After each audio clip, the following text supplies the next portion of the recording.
desde a pandemia, a gente vem fazendo essas conversas de forma remota. E a gente acha que estar junto faz diferença nesse momento. Então, o último encontro foi com o Daniel, com a Edna, a gente fez presencial e registrou.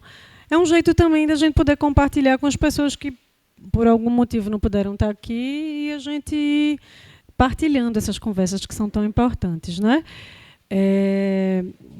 Há muito tempo, mas acho que nesse período de, vamos dizer, 2020 para cá, a gente vem se preocupando bastante com essa relação entre o universo digital e o mundo presencial.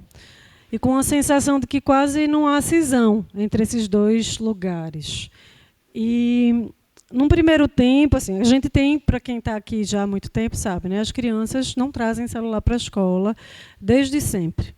Mas, aos adolescentes, a gente foi dando a possibilidade de que eles pudessem trazer, considerando que eles se deslocam, começam a voltar só. E isso era uma coisa pontual ou outra, muito antes do tempo da pandemia. Mas, de repente, a gente teve que manejar com situações que eram difíceis. E quando a gente volta desse mundo pós-Covid, a gente se depara com um portal onde as coisas se localizaram num lugar que a gente estava com a sensação de não estar conseguindo manejar. E a gente começou... Primeiro, a gente entendia de que, não, isso aconteceu fora da escola.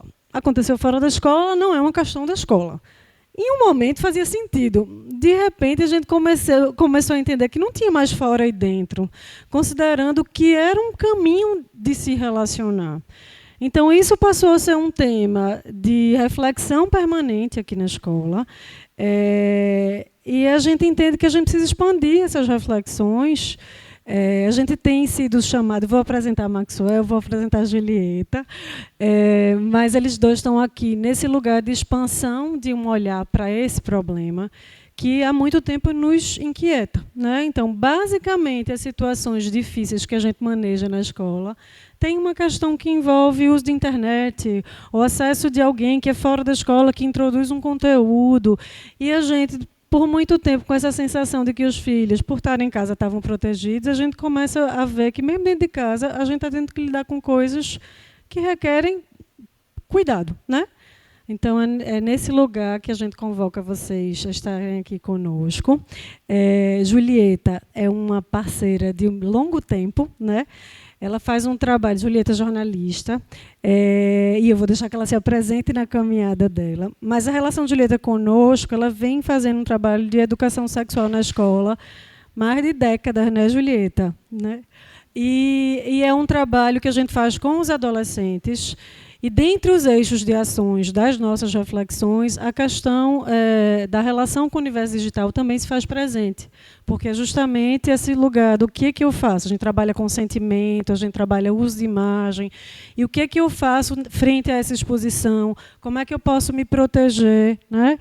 Então, Julieta também é mãe da escola, já há um bom tempo agora, né? Não é mais uma mãe nova, e faz esse trabalho conosco com os adolescentes.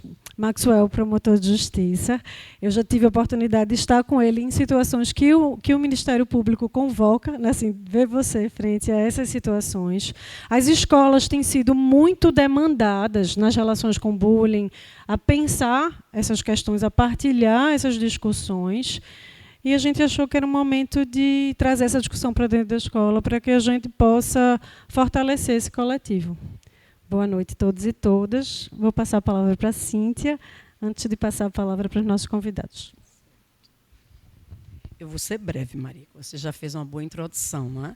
Mas eu acho que é um momento importante mesmo de reflexão, de aproximação e de troca, não é?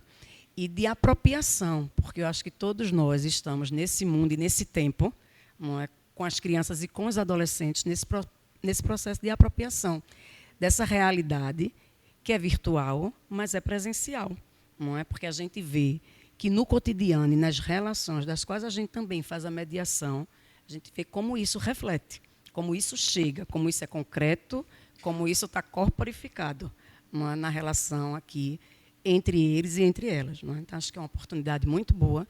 Eu já vou agradecendo, antes de terminar, a presença de vocês, porque eu acho que vai ser um momento muito proveitoso para todo mundo, né? A gente, como família, como educador também.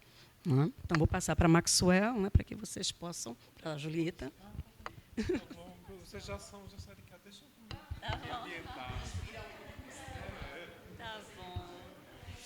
Boa noite, pessoal. Tudo bom? Obrigada pela presença de vocês aqui hoje. Maria já falou, né? Eu sou Julieta, sou Maria Julieta. Trabalho aqui na escola já faz isso mesmo, né? Acho que uns 10, 11 anos, né? É agora de forma mais recorrente, agora junto à Ana Luísa, no SOI, no Fundamental 2. E um trabalho de educação sexual, né? Que hoje a gente pode chamar também de uma educação sexual digital, porque o digital ganhou uma ênfase muito grande, até os alunos às vezes falam, né? Meu Deus, mas só fala de internet. Porque as possibilidades se ampliaram muito nesse meio. E só para complementar minha apresentação, no momento eu estou fazendo uma pesquisa de doutorado sobre governança de proteção a crianças e adolescentes nos ambientes digitais. Então aí eu estou mergulhando mais em instrumentos de governança, né? Não só legislações, não só da competência do Estado, mas de tudo que engloba, né, a proteção de crianças e adolescentes nos ambientes digitais. Tá? Então, tem sido a minha realidade. E daí, quando Maria convidou para essa conversa, né, para quem está aqui, quem está em casa, não sei se está ao vivo transmitindo, não, né, mas vai ver em breve, se puder. A gente teve, eu acho que eu já vou fazer uma fala aqui, tá, Maxwell? Depois eu então passo para você, que aí a gente vai se complementando. Que a gente teve o advento, né, eu diria assim, da publicação do ECA Digital, né, da Lei 15.211, será que é esse, de 2025, né? 2026, foi desse ano, exato. E isso trouxe o assunto à tona. Na verdade, antes, só para recapitular, como eu sou uma profissional da mídia, né? A gente teve um vídeo, né, daquele influenciador Felca, que viralizou, né? Isso foi em agosto do ano passado. E aí muita gente foi falando. Eu confesso que não conhecia o próprio Felca, e a partir daí, né, nas redes que eu frequento, esse vídeo veio à tona, e aí eu assisti, e o debate da adultização ganhou, né, a esfera pública, ganhou, enfim, a mídia, foi pautado em todos os telejornais. E é uma coisa muito antiga para quem trabalha na área, mas, como o próprio Felca diz, assim, não é que ele falou algo tão novo, mas ele colocou numa embalagem, né, que funciona e que se fez ouvir. Né? A lógica da plataformização, faz com que esse conteúdo... a própria audiência, na verdade, né, pautou e levou isso adiante. Então, a gente teve esse tema trazido, né, para o debate com consequências concretas, né, como, por exemplo, a aceleração da votação da lei, que a gente chama de ECA Digital, ou Lei Felca, não é oficial isso, mas a lei meio que ganhou esse apelido, da sanção dessa lei, né, desse projeto que já estava lá desde 2022. Então, acho que é importante a gente pensar nesse processo, porque mostra um pouco como essa governança funciona no Brasil. E não estou falando só de Estado, repito, de legislativo. Eu acho importante a gente pensar em sociedade civil, em pensar como é que diferentes atores se juntam para que algo aconteça de fato. E aí eu estou falando do ponto de vista legislativo, né, de uma lei, mas que por si só não resolve esse problema, né? E essa lei também foi pautada, mas depois esse debate esfriou um pouco, que ficou muita curiosidade, mas o que é que vai mudar e tudo mais, do ponto de vista dos adultos, né, das famílias, sobretudo, será que algum familiar pode ser penalizado agora? Tem muita essa preocupação da esfera criminal, de um novo peso sobre as famílias, sobre essa questão da regulação das plataformas. O próprio público infanto-juvenil, né, fazendo, digamos, protestos, né, assim, contra o próprio... enfim, uma série de desinformação também, né, como se essa legislação tivesse prejudicando o entretenimento online. Então, abaixo o ferro. Vocês viram que no Roblox teve até um protesto, que é também bom, é difícil até analisar esse fenômeno, porque algo que está sendo, né, feito para proteger, de fato, né, as infâncias, as adolescências, de certa forma, muitas vezes é recebido, né, por esse próprio público mas aí a gente precisa ter um olhar muito cuidadoso, como algo potencialmente negativo. Isso já mostra o tanto de naturalização que a gente já tem sobre o uso dos dispositivos digitais, o lugar que ele já ocupa na vida das crianças e dos adolescentes, né? E do entendimento, né, que eles representam, de ser algo bom, né, de ser algo divertido, de ser um brinquedo, né? Então, essa legislação, assim, o que eu acho que é útil para todo mundo, né, que tem filhos e quer muito pensar, talvez num viés muito prático, né, sim entender que essa legislação ela não é sobre tecnologia, ela é uma lei de proteção da infância. Eu sugiro que quem puder dê uma lida, ela é curta, de fácil compreensão, né, para enfim, o público leigo, mas de entender que é uma lei que reconhece, né, isso que Cíntia falou, que Maria falou, que a criança não deixa de ser criança quando ela entra na internet. A gente ainda tem essa linguagem, né, nós, do século passado, quando ela está online, né, porque hoje o Wi-Fi é oxigênio, né, minha gente, então não tem mais onde a gente desconecta, onde a gente está fora e está dentro. Mas a criança não deixa de ser criança, o adolescente não deixa de ser criança, de ser adolescente. Então, essa mesma criança e adolescente que eram protegidos, né, pelo ECA, nossa legislação de 1990, vai ser agora protegida no ambiente digital, né? Basicamente seria isso. Agora, com desafios, né, novos, não sei se maiores, não sei, mas muito novos, né? Por exemplo, de verificação etária, né, de talvez a colocação de algumas medidas que possam soar muito difíceis para as famílias, uma vez que algumas crianças já estão, a gente pode usar o termo, viciadas, né, nos dispositivos, né, já estão com um hábito, com um uso muito recorrente, às vezes já tem, né, um smartphone próprio, às vezes já tem uma conta lá, né, numa rede social, e aí eu vejo algumas amigas, e aqui a gente não está para apontar dedo, eu acho que é bem importante, a gente está para se colocar, sabe, como cidadã, da maneira mais empática e mais vulnerável mesmo, porque isso atinge a todo mundo, né? Mesmo que eu não tivesse filho, né? A gente, como sociedade, tem o dever, né, de proteger crianças e adolescentes. Então, e da dificuldade que é, digamos, dar passos atrás, né, sobre esses tempos, né, e sobre os usos, né, dos dispositivos digitais. Eu acho que essa lei, tá, a lei do ECA digital, ela é uma positivação, ela é algo concreto que nos convida, né, a sair um pouco desse estado, talvez, de conforto, porque, por incrível que pareça, é uma gravidade confortável, porque, ao mesmo tempo que é muito grave, ela é quase que invisível, porque não é algo que confunde nossos sentidos, né, aquilo que a gente fala da criança estar ali, na nossa frente, segura, não está longe dos nossos olhos, mas estar, né, num ambiente em que a vulnerabilidade dela é explorada, porque as plataformas e os algoritmos, né, são programados para lucrar justamente, né, com essa incapacidade. Eu falo criança, mas é criança e adolescente, né? O processo de desenvolvimento ele é peculiar nessa fase da vida, em diferentes estágios. Então, a gente pensar que não é porque funciona, não é porque é de fato algo de qualidade, é porque simplesmente é feito, né? É para prender essa atenção, para explorar a vulnerabilidade, né, desse público, e isso é muito perverso, né? E o Brasil agora, assim, entendo, né, deu um passo a mais, né? Motivado, sim, por um debate público. Não foi porque um legislador ou algo, ou a própria sociedade, antes desse evento, né, que eu acho que esse vídeo, de fato, do influenciador foi muito significativo para essa ruptura, né, para na verdade, esse projeto virar uma lei de fato, e que a lei por si não vai fazer acontecer. Somos nós que vamos, né? Tá, tem muita coisa ainda para ser regulamentada, mas eu acho que serve de parâmetro, tá, para nós. Eu vou encerrar para que vocês também possam se colocar, para a gente poder responder, de repente, a dúvidas mais precisas de vocês. Mas eu queria só recomendar um seguinte material, que antes dessa lei, o governo federal, e no caso, em março do ano passado, faz um ano agora, publicou um material, né, chamado Guia de... como é que chama? Crianças, Adolescentes e Telas. Guia de usos de dispositivos, guia de uso de dispositivos digitais. Esse material está em PDF. Posso passar para a Maria, mas é super fácil de acessar. Então, antes mesmo da lei ser... A lei já existia, ela é de 2022, o projeto de lei, mas antes da sanção, o governo federal tinha editado esse material, né, como um guia mesmo, como o próprio nome diz.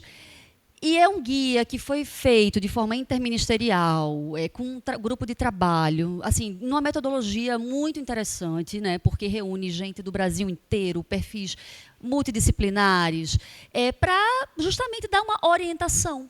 E é no sentido de orientação mesmo, mas é muito bacana pela linguagem, pela abordagem. Então, para a gente ler e a gente se informar, para a gente formar uma consciência, a gente que eu digo família mesmo, né?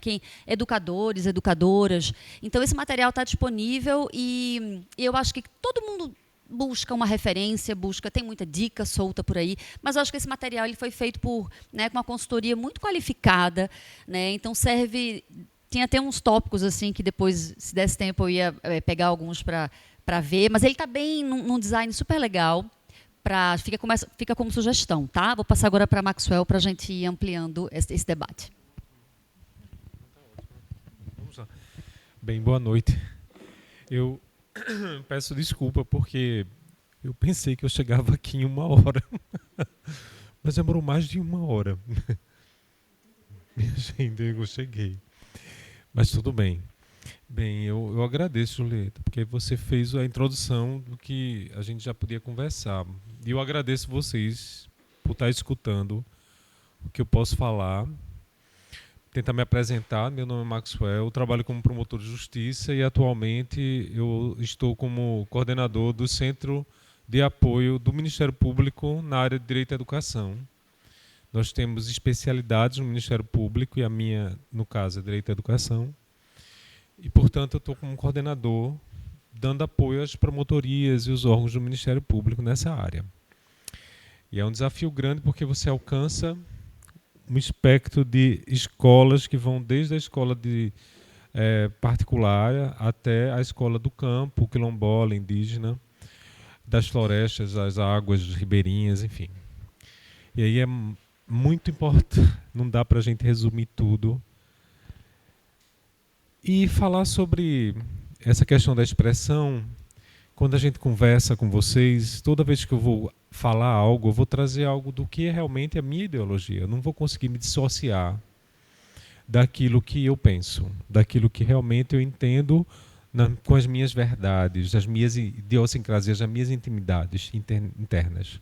Da mesma forma, vocês compreendem da maneira que acharem por bem.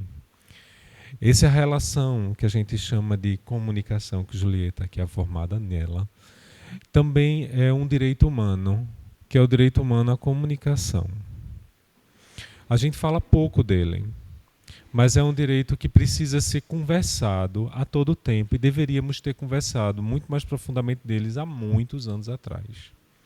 E falando de há muitos anos atrás, a gente vai trazer um pouco em 1988 com a Constituição Federal, que no artigo 221 ele diz que a regulamentação, deveria existir uma regulamentação por lei para a rádio e TV, que garantisse que esses locais, essas concessões não seja o Estado dava a concessão daquela pessoa trazer o conteúdo do que ela entende para uma massa de pessoas indistinta. Esse conteúdo precisava ser educativo e ligado à cultura. Essa regulamentação nunca existiu. Em 1988 nós estávamos tratando de um universo de pessoas que transmitiam no universo restrito de pessoas, que eram a rádio e a TV. Estou dizendo pessoas porque nós tínhamos quantas rádios e TV na nossa época? Eu acredito que, quando eu digo na nossa época, nos anos 80, 90, tínhamos 3 ou 4 TVs e poucas rádios, que eram concedidas pelo Estado na medida de realmente validadas pelo Legislativo e o Executivo. Não foi regulamentado, porque no momento que começaram a pensar na regulamentação, houve uma alegação de que iríamos ter o retorno à censura. o retorno à repressão. E como nós estávamos saindo num processo de liberdade da ditadura para esse momento, tudo que se falasse censura era algo muito assustador. E esse assustador se tornou, foi deixado de lado. Se tornou um tabu. A ponto de que chegamos a uma época em que não existe mais uma ou duas pessoas ou uma ou duas emissoras. Nós temos, cada um de nós somos produtores de conteúdo no nosso celular. Nós podemos usar o nosso celular, dizer o que quisermos, sem qualquer tipo de análise a partir das nossas percepções de mundo, e isso pode alcançar um universo enorme de pessoas. E aí, quando a gente vai chegar naquela história da imprensa marrom, daquela história, o que é que fazia com que as pessoas vissem as notícias que chamavam mais atenção? Morte, violência. E aí vem aquela história do instinto Thanatos, né? Thanatos da morte, que você está atraído por aquilo. E isso reverbera em algumas pessoas e isso atrai mais. E claro que essa questão de o que vai atrair mais o outro, que tem mais curtidas, hoje é o que move os algoritmos das grandes big techs que vendem conteúdo, não. Elas vendem produtos que são movimentados pelos conteúdos das pessoas com seus celulares. Quanto mais aquela pessoa postar e mais replicar, mais pessoas vão ver, e aquela pessoa vai ser passada informação para mais pessoas. Quantas curtidas nós dermos em determinado post, aquele post vai virar mais. Quanto mais conversa, quanto mais manifestação, mesmo que sua manifestação seja contrária àquele tipo de post, ela vai ampliar a divulgação dela na rede. O que isso gera? Uma responsabilidade da pessoa que está produzindo conteúdo, que pode ser um conteúdo falso, pode ser um conteúdo com grande relevância científica, como pode ser um conteúdo violento. Aquela pessoa não está sozinha, pode ser o quê? Pornográfico.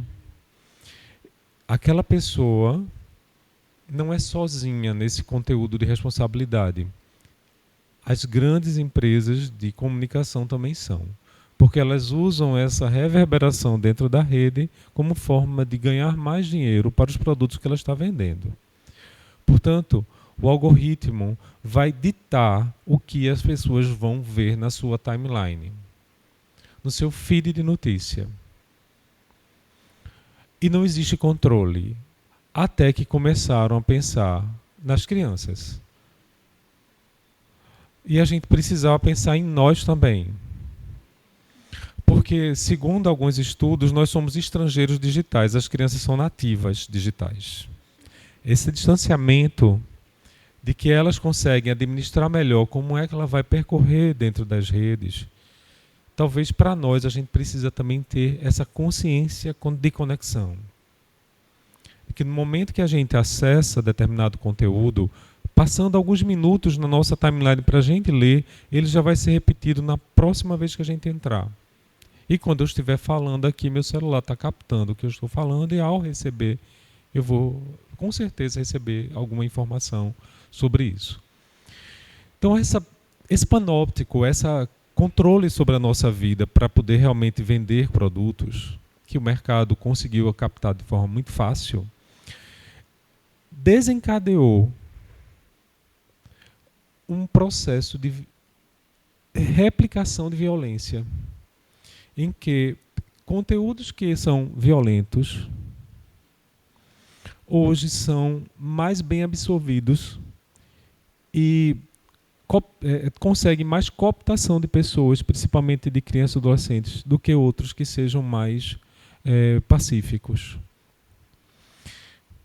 E por isso, o controle da censura, não, o controle do comportamento. Principalmente agora com a lei FELCA, de que não é só aquela pessoa que produzia o conteúdo. As redes sociais, elas também eram responsáveis. E elas não queriam ser responsáveis. Até a definição do Supremo Tribunal Federal no ano passado, dizendo no artigo 19, olha, o Marco Civil, as Big Techs, as redes, são responsáveis pelos conteúdos, porque elas não estão apenas sendo o fio condutor, o aparelho. Elas estão utilizando desses tipos de reprodução para conseguir mais visualização. Então, elas são responsáveis pela recepção dos outros. Porque se eu replico para mais pessoas aquele conteúdo, também sou responsável. E a lei assim o determinou. Isso é um marco muito importante na lei do ECA Digital. Porque nesse momento ela não só se portou com o Estatuto da Criança e do Adolescente, porque as crianças iam recepcionar isso, e claro que era um público que estava sendo importando, mas a gente alcançou a gente também. Alcançou a escola. Alcançou a escola porque, a gente vai conversar um pouco sobre isso, no momento em que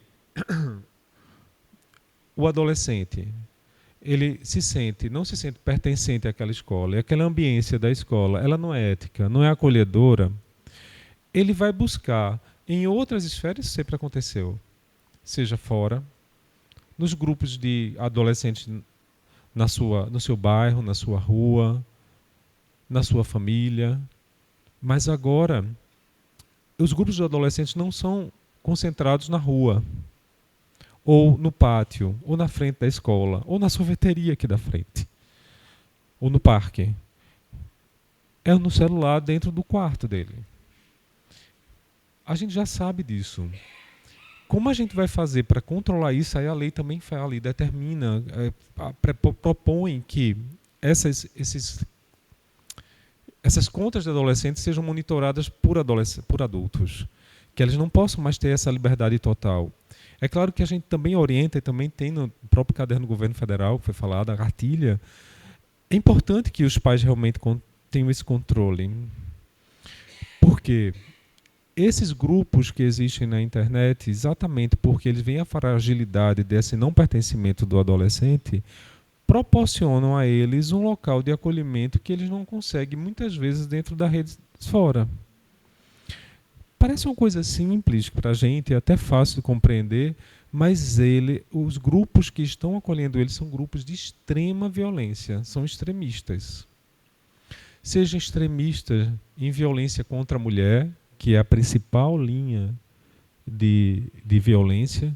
Nós estamos num processo, talvez assim, de curva, em que a questão do patriarcado, o machismo, ele está, vamos dizer, perdendo uma posição de poder.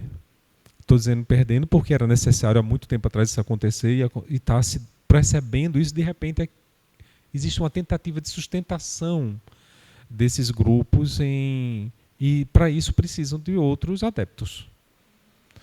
E aí vem a Red Pill, não sei se vocês já ouviram falar, vem os incels, grupos que menosprezam as mulheres e exaltam os homens, colocando posições como se fossem assim, até atávicas de conceitos primários de que o homem é o que deve estar com a característica ativa ou de expressão, enquanto a mulher é submissa e de recepção.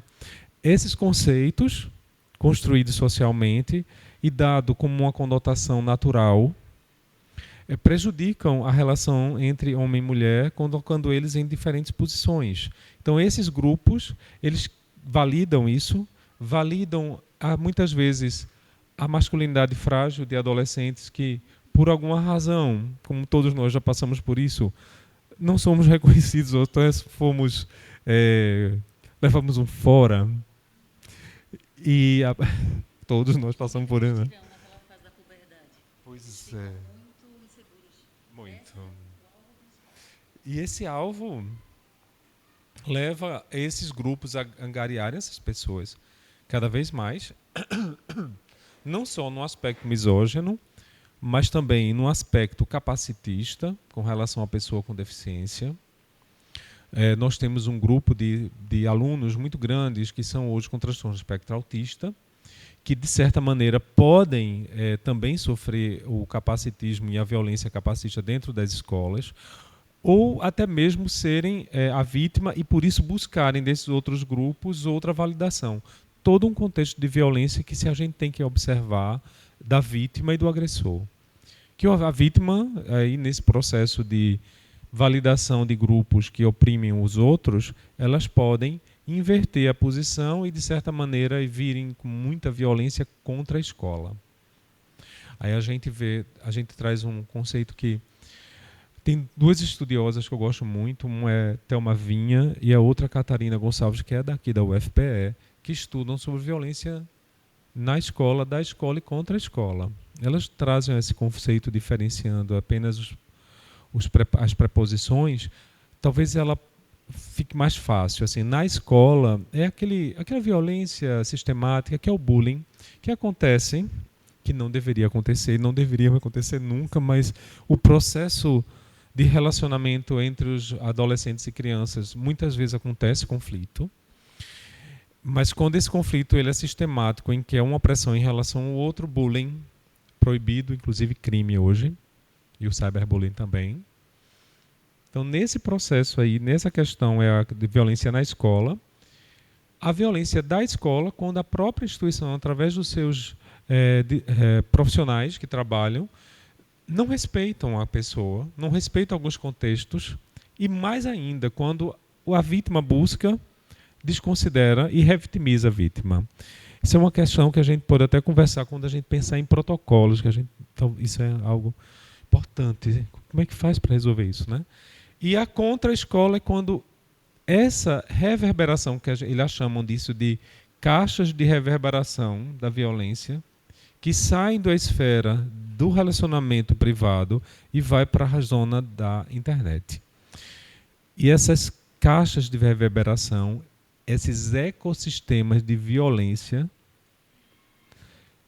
constroem dentro daquele universo uma gradação ascendente de desafios que são colocados aos adolescentes, que muitas vezes estão hoje carentes de ritos de passagem.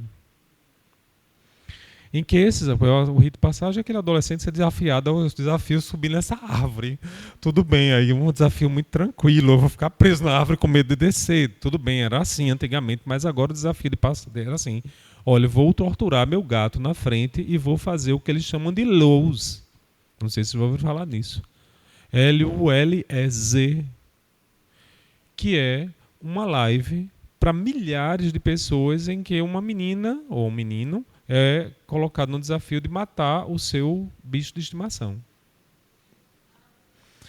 E isso é assistido por milhares de pessoas. E quando não, automutilação, geralmente com meninas, em que elas são colocadas numa situação drástica de violação ao próprio corpo, para que as outras pessoas vejam aí como um espetáculo frente. Estou colocando essa situação bem limite para a gente mostrar o que hoje para eles podem ser fácil falar. Para nós a gente não sabe o que é um luz. LULZ. É como se fosse uma corruptela, vamos dizer assim, de laughing a lot. LOL, quando vocês verem, é laughing a lot, que é uma expressão como kkk, riso, riso, riso, que a gente tem no Brasil, no português. Lá é LOL, porque é laughing a lot. Laughing all out, laughing. E luz é laughing muito mais e mais. E rindo, e aí vem a naturalização da violência. Uma naturalização que progride dentro da internet com os desafios que colocam algumas vezes os meninos que fizeram atentados contra escolas, dentre eles a escola lá em Minas Gerais, em que aquele menino que depois teve toda a responsabilização dele, que ele foi obrigado a não entrar mais na internet, ele foi determinado a ele que uma das medidas era que ele foi proibido a isso, o juiz determinou, e ainda bem que ele não entrou, porque no momento em que o grupo dele, isso foi Thelma Vinha fazendo a pesquisa dela, no momento em que o grupo dele percebeu que ele tinha feito o desafio maior, ele passou imediatamente a ser o mestre dos mestres, que eles chamam de... tem um nomezinho, Master, alguma coisa. Então ele passou a ser Deus. Gotten, é isso. Eles falam em alemão, inclusive. Então, esse grupo não é mais um aspecto que se resume à escola. E a escola precisa estar atenta para prevenir que haja um atentado contra a escola exatamente por incentivo desses grupos. Tem alguns sinais, ninguém sabe. A gente pode até, se por acaso colocar algum sinal, a gente pode ser até preconceituoso. Por exemplo, um menino muito retrospectivo que vem para cá e tem um traço de desenhar uma suástica, por exemplo. De repente, ele fez aquilo por um movimento dele mesmo, não foi por conta disso, mas pode ser que aquilo seja um sinal. Estar atento a esses sinais seria a importância nos protocolos. Aí a gente pode dizer o que é que a lei determina para a escola. Ela diz, não, a escola não pode ficar tão isenta. E aí ela coloca a responsabilizante sobre os diretores, as dirigentes. De dizer assim, olha, se acaso houver a prática de uma violência que pode desencadear com grupos de extremos de violência, ou até mesmo práticas de violência sexual, é isso. Deixa eu virar isso aqui para ficar mais ou menos. De violência sexual, ela precisa ser reportada à polícia. Aí vamos ao nosso dilema. O que fica dentro da escola e o que sai da escola? Porque antigamente tudo era resolvido na escola. Porque o ambiente da escola precisava ser um ambiente seguro, até para aquelas pessoas que estão ali vivenciando situações diferentes. O adolescente, o aluno, ele está ali nesse momento de vivência e, de repente, ele coloca esse gatilho para algo dentro da escola. Mas aí a pergunta que eu faço para vocês, vamos lá, vamos a um exemplo prático. O menino, no pátio, vê uma menina numa posição, vamos dizer, exposta sexualmente. Tira uma foto. Pega essa foto, coloca no site de fofoca da escola. O site de fofoca da escola, muitos adolescentes riem e comentam da própria escola. Aquilo dali vai para um outro site em que esses grupos começam a colocar a responsabilidade sobre ela. Dizer que se ela sair novamente daquela forma, ela vai ser violentada. E começam a ameaçar a menina. Será que isso tem que ser resolvido dentro da escola só? Aí a gente tem que saber o limite. A gente extrapolou o limite apenas de uma relação daquelas pessoas que estavam ali e ela vai para um exposing aquela história, né? Uma exposição desnecessária, completamente violenta, de uma menina que pode ter sua psique, sua compreensão de mundo prejudicada. E outra, a violência com relação a todas as outras mulheres que foram colocadas ali como um objeto de exposição. Então não é só uma questão muito pontual da escola, ela extrapola. Então a questão da violência sexual e a violência contra a escola, a questão do ataque às escolas, ela hoje é considerado algo muito grave e que precisa ser reportado. Então talvez esse seja o limite de uma relação na escola para que a escola se torne segura. Talvez a pergunta que eu faço, vocês, como mães e pais, principalmente mães, né, aqui, o que gostariam de fazer, seja na condição de seu filho ou sua filha vítima, seja da condição da sua filha e seu filho agressor? Eu acho que a gente precisa ir para os dois lados. Como é que a gente... Vamos dizer que seu filho ou sua filha faça essa exposição. Vamos para o primeiro momento. expôs. Eu cheguei em casa, a gente conversa, como diz a história, né? Lá em casa eu faço isso, é horrível. Eu tenho um filho de 14 anos. Mas ele é uma paz, é maravilhoso isso. Mas ele é muito consciente. Aí quando eu começo a falar alguma coisa, eu já sei disso. Já falou demais sobre isso. Porque eu fico com medo. Eu tenho medo, meu filho, eu tenho medo. Aí, voltando, né? E vamos dizer, seu filho, de uma certa maneira, pega e expõe isso no grupo. E de repente aquilo vai para a reverberação na internet. Grupos violentos acontecem de recepcionar isso daí. Agora volta para o outro caminho. Sua filha, seu filho passa pela mesma exposição e é vítima. Como é que vocês gostariam que isso acontecesse com o outro? Para a lei, a necessidade de comunicação era evidente. Estou falando de um lado grave. Para a questão pedagógica, como isso vai ficar? No meu entender, nesse processo, a depender da gravidade, é necessário comunicação mesmo, porque às vezes o limite não é só dado, só fornecido, opcionado para pessoas que dentro da escola. A lei diz que é obrigado. Né? A comunicação ao conselho tutelar, a comunicação aos pais, porque a responsabilidade não é mais apenas e nunca deveria ser da escola, nem nunca da família, mas de toda a sociedade. Assim estabeleceu o Estatuto da Criança e do Adolescente. A responsabilidade de garantir o direito da criança e do adolescente são de todos nós. Não era só da escola ou da família, nem da sociedade. E também agora muito mais das redes de comunicação. Que no momento da investigação, por sinal, hoje a investigação se tornou muito mais rápida.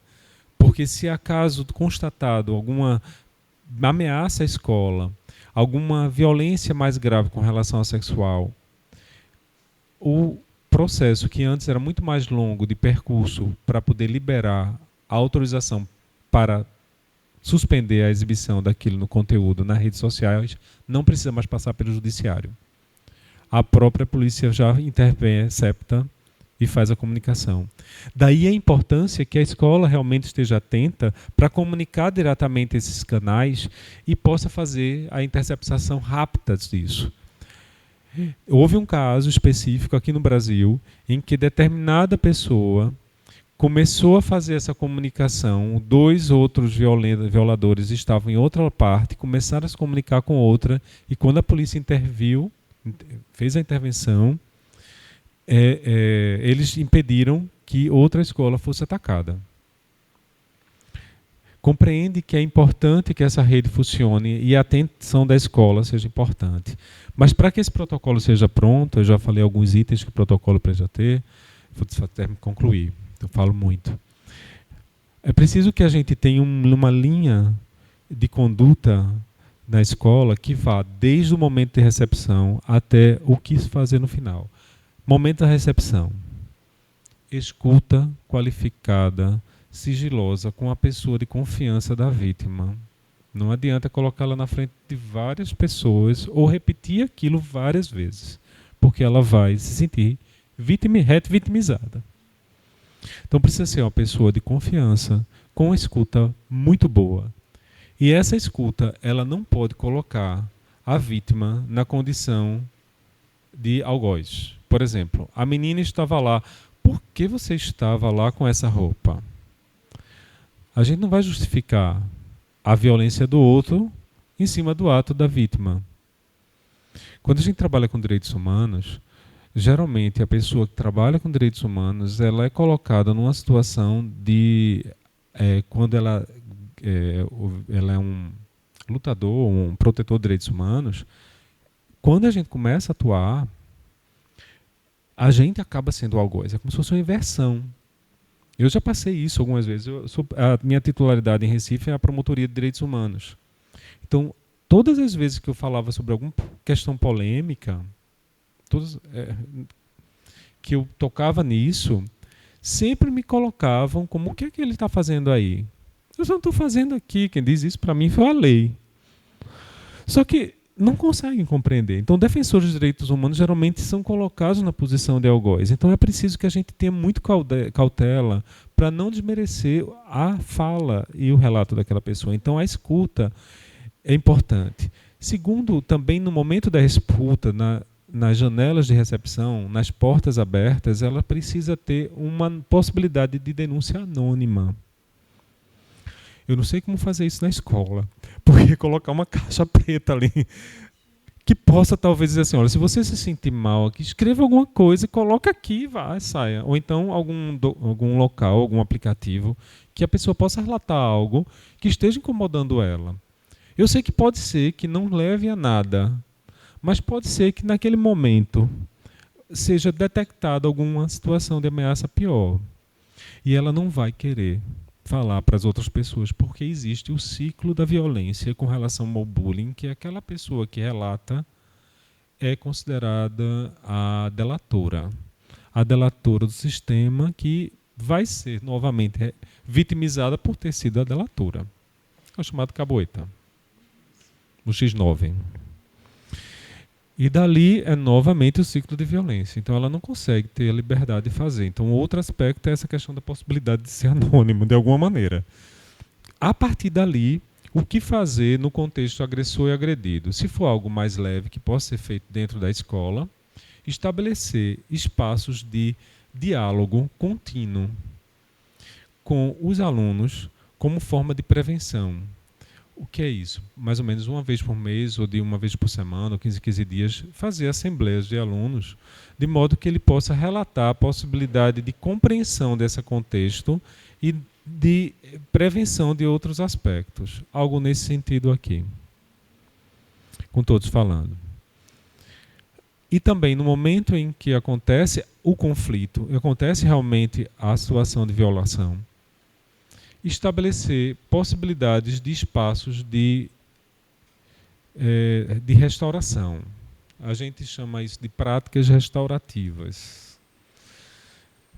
As práticas restaurativas de mediação, conciliação, de escuta, precisam ser usadas com cautela quando ela é uma exposição. Vamos dizer que a criança, a adolescente foi violada, não nesse caso, mas uma coisa mais simples, dá para fazer um círculo restaurativo aqui, pode ser que sim, pode ser que não, porque se você colocar uma pessoa num círculo com várias pessoas dizendo, expondo o que está acontecendo na vida dela, pode ser novamente uma regressão.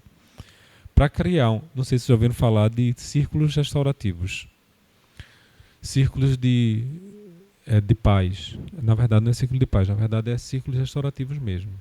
É uma prática, é uma técnica, foi construída por Kay Pranis, que ela é australiana. E ela coloca o círculo como uma possibilidade de todas as pessoas falarem sobre aquela questão, e a partir dali, na exposição de cada um, através do método que ela estabeleceu, a restauração aconteça com todas as pessoas envolvidas, o agressor e o agredido. Não vai ter um punido especificamente, mas sim aquele grupo social, ela se reconstitui.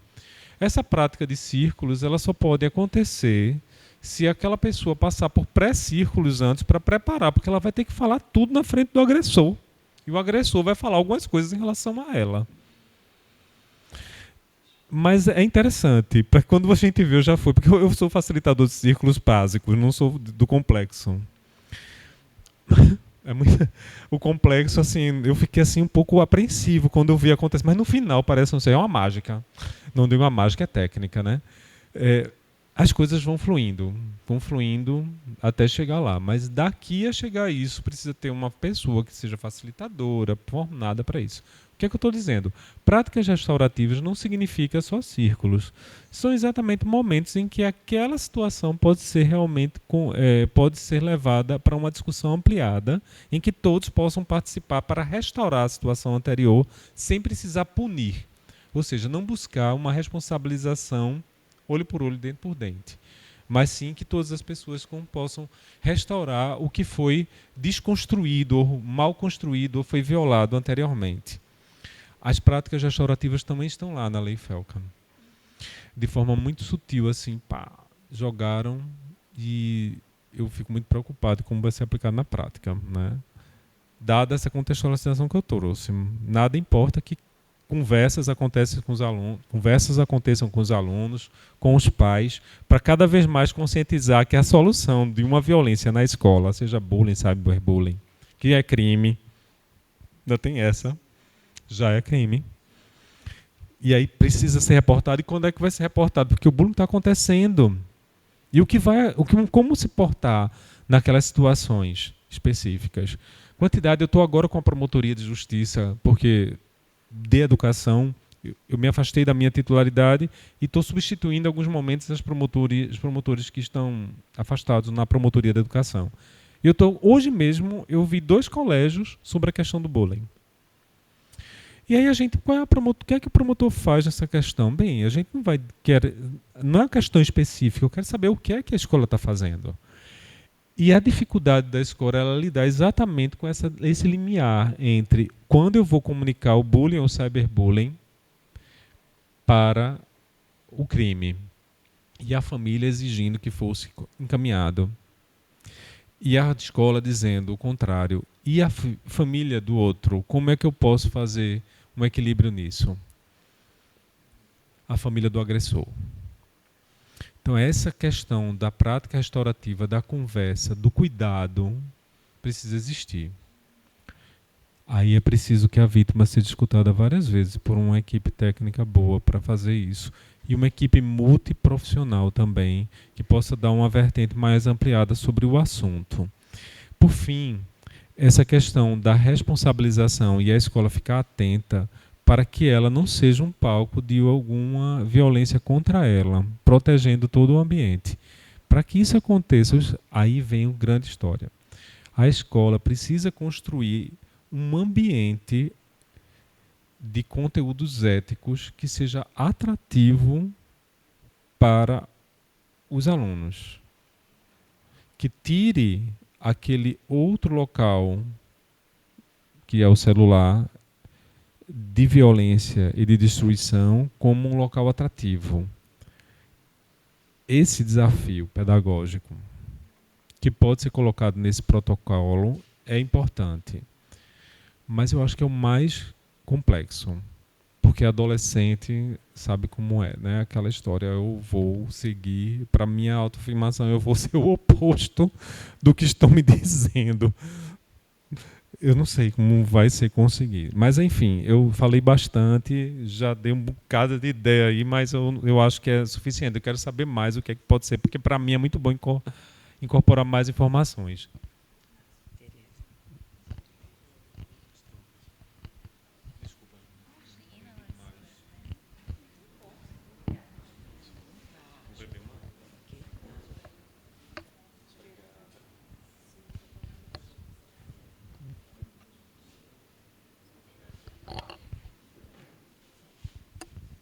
Boa noite a todas e todos. Meu nome é Fernanda.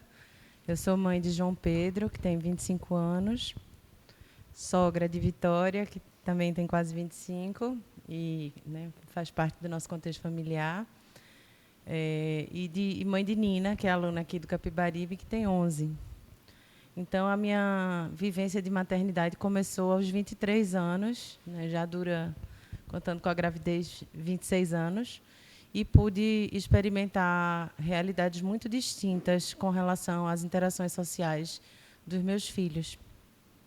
E arrisco dizer que a maternidade de João foi uma maternidade mais tranquila, seja porque eu era mais jovem e não dimensionava a complexidade da maternidade, né, aos 23, 24, 25, mas, sobretudo, porque não existiam redes sociais, grupos de WhatsApp, né, que eu chamo assim com humor de equipe antipedagógica.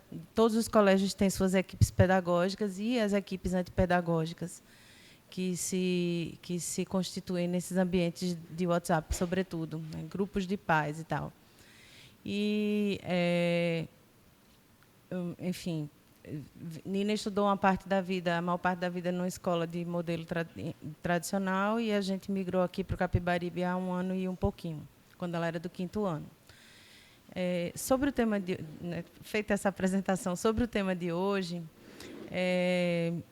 uma preocupação está sempre presente em mim, que é dosar, né, como fazer a abordagem para alertá-la dos perigos sem aterrorizar, sabe? Eu acho que é o mais difícil, porque como vocês bem falaram, existe um abismo de linguagem entre nativos digitais, separando radicalmente nativos digitais e nós que somos estrangeiros digitais, né, que chegamos com atraso e que não compreendemos a maior parte dos códigos que fluem por eles com muita naturalidade. Então, eu fui falar, inclusive, de um assunto que nem é digital. Ela está na puberdade, com 11 anos, e a vida inteira ela sempre andou de roupa íntima em casa, né? Seminua, pelo calor e porque a gente fingia que não estava vendo nada. E agora ela está tendo que se adaptar, ela está tendo que se conter por uma roupa. E aí eu fiz, filha, não é que a gente está incomodada que você está crescendo, é lindo você crescer. É que em volta tem muita gente. E sabia que tem pessoas que colocam um binóculo e ficam olhando e tirando foto, e pode botar uma foto sua na internet, e pode vir uma pessoa na rua e ver você e querer fazer alguma coisa ruim porque, né, tem esse registro. Aí ela teve pesadelo com isso. Ela teve um pesadelo que alguém invadia a casa e agredia ela. Eu disse, eita, errei a dose. Mas como fazer, né? E o outro momento que eu achei interessante trazer para partilhar se deu com relação a uma linguagem que eu não conhecia. A gente estava numa sorveteria e ela olhou um bebê e fez assim, qual é a minha geração? Eu digo, a sua geração é alfa. A geração eu me ligo muito nessa coisa da geração porque também trabalho com direitos humanos no âmbito do direito do trabalho. E existe uma mudança muito significativa da postura do trabalho, do trabalhador, ao longo, né, do final do século XX início até chegar agora. Mudou muito o perfil do mundo do trabalho e das características de comportamento dos trabalhadores. Então, eu fico ligada, né, quem é geração X, quem é millennial, quem é geração Z. João é geração Z, Nina é geração alfa. Aí ela viu, isso veio à mente dela, que a gente estava na sorveteria e tem um bebezinho. Aí ela fez, esse bebê é geração alfa? Eu digo, não, talvez ele seja da geração seguinte, beta. Aí ela, ele é um betinha, é? Aí eu disse, mas por quê? Ele sabia que essa geração beta vai ser mais fraca do que a minha geração. Aí eu disse, não, eu acho pelo contrário, Nino, eu acho que a tua geração está passando por um momento de internet sem regulação e está mais vulnerável. A dele já vai ser mais preservada. Aí ela ficou calada. Aí João disse, tu está sabendo do que ela está falando? Aí eu disse, não, dei toda a minha explicação de professora. Mãe, esse negócio de alfa, beta é dos Red Pill. Ela está falando de linguagem Red Pill. Aí eu fiquei assim passada, porque, veja, a menina mora num lugar super protegido, com um monte de adulto de olho na casa dela, estuda numa escola progressista e muito cuidadosa, que não permite o uso de celular aqui. Ou seja, ela está num ambiente, é uma menina de classe média, com os privilégios inerentes à classe a que pertence, e ainda assim chegou nela, né? Então existe uma captura da linguagem e uma subversão, né, que a extrema direita faz, assim, e os Red Pills também são politicamente ligados a esse espectro político, né, da extrema direita. Então eram esses dois momentos que eu queria dividir, porque eles dois me inquietaram. Eu não consegui. Eu faço o maior esforço para não falar muito quando ela traz alguma coisa. Eu fico perguntando para ela dizer. Aliás, eu acho uma delícia, um deleite escutar as conversas deles, jovens, porque você aprende muito com eles, né? E fora que é divertido também escutar as inquietações, os raciocínios. Às vezes eu disse esse final de semana que eu estava precisando comprar um biquíni mais adequado ao meu corpo. Ela, e não existe isso. O biquíni adequado ao seu corpo é o que você achar bonito, não sei o quê. Ela já deu aquele lacre geracional, né, que foi ótimo. Obrigada, filha, você tem toda a razão. Então, assim, eu tento escutar, mas aí, mesmo com todo o esforço de escuta, eu ainda assustei a menina que ela teve pesadelo. E nem foi muito eficiente, porque quando ela está com calor, ela fica pelada do mesmo jeito. Aí eu, fecha a cortina, fecha a cortina. Então, eu queria saber como a gente como criar pontes sobre esse abismo de linguagem, sem assustar, sem verticalizar a relação no sentido de eu sei mais do que você, então você tem que acreditar em mim, porque aí o efeito é contrário, né? E também chamar a atenção para quando vocês escutarem essas conversas de alfa e beta, a gente tem que agir. Aí eu disse, aí, João, explica. Pedi para o meu filho, né? Tenho esse outro privilégio de ter uma interlocução aí de um homem jovem com ela. Aí ele explicou, de um jeito que ela acreditou mais facilmente do que acreditaria em mim, o que eram os red pills e o que eles faziam. Aí eu disse, você pode até falar para suas amigas que ninguém usa esse negócio de alfa e beta mais, porque vocês estão endossando um discurso machista que acaba matando mulheres, crianças e adolescentes. É isso, mas é dureza. É como se a gente tivesse que aprender uma segunda língua a curto prazo e se comunicar eficientemente, né? Porque o carro está rodando e o tempo está passando e a gente está precisando proteger e sem saber muito bem como. Obrigada, boa noite. Eu fiquei pensando, tanto quando o Maxwell estava falando, quanto agora ouvindo Fernanda, tem uma questão que é ter clareza dos limites e da necessidade, porque isso é uma constatação para a gente recente, essa dimensão, indo para as audiências do Ministério Público e todas as provocações que as escolas vêm sendo feitas, essa dimensão de entender o que é crime. Então, durante muito tempo aqui na escola, a gente não usava a palavra bullying, até com um certo ranço imperialista, vamos dizer assim. A gente trabalhava muito mais na dimensão do respeito, do cuidado, então a gente resistiu a incorporar até que a gente entendesse que aquilo era um significante e que a gente precisava dar nome às coisas.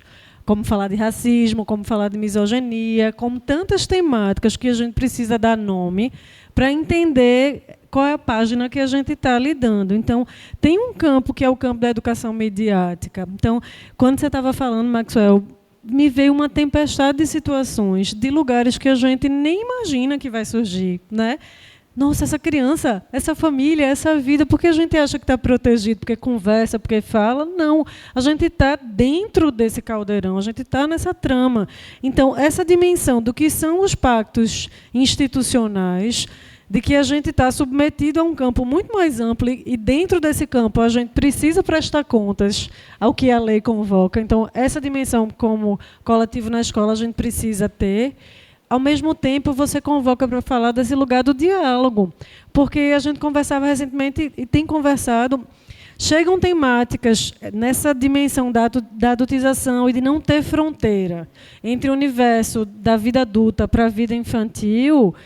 A gente está tratando de masturbação no mesmo tempo que a gente está falando de estupro, porque na grande mídia você está falando dessas coisas. Então, crianças que ainda não têm a dimensão de estar lidando estão acessando informações que, para a gente precisa de um tempo. Como é que eu vou processar isso? Como é que eu vou significar isso? Como é que eu vou poder te dizer, na tua maturidade, como é que eu vou tratar disso? Então, situações que envolvem... Me lembrei de uma situação que envolvia isso, assim, um grupo... secreto, onde a gente compartilha uma fofoca, e aí, isso num intervalo muito curto de tempo, assim, a gente soube numa sexta-feira, o tempo do final de semana, a gente só teve, era um horário de saída, celulares não permitidos, né? No horário de saída, a gente vai conseguir voltar para manejar a cena na segunda-feira, mas aquilo escalona num lugar tão grande, e as próprias, eu me lembro dessa cena, que eram meninas, a gente não tinha a menor ideia. E aí tem uma hora que elas abrem para o anonimato, assim, tinha uma coisa meio da fofoca, e diga aqui anonimamente o que você gostaria de dizer. E aí foi bonito ver o processo das meninas, que eram as pessoas, e a gente fez ata, a gente fez tudo conforme exigido, chamando família de lá, família de cá. Mas num campo que a gente estava entendendo, sim, pelo rigor da lei, mas também pelo um campo de dizer, gente, a gente precisa firmar pactos frente a algumas temáticas. Mas o que, para mim, foi bonito frente ao diálogo era...